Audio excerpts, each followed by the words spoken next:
તારક ચીન નખત્રાણા મણિનગર નગરપાલિકાની સામે જ ઘાસ ભરેલી ટ્રક સળગી।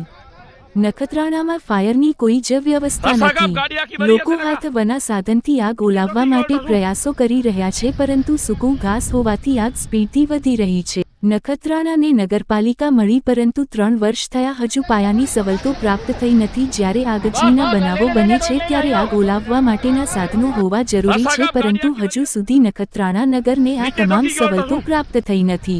જો ક્યારેક મોટી દુર્ઘટના સર્જાશે ત્યારે નગરપાલિકા શું કરશે? નગરજનો પાયાની સુવિધાઓથી ક્યાં સુધી વંચિત રહેશે, એવું નગરજનોમાં ચર્ચાઈ રહ્યું છે।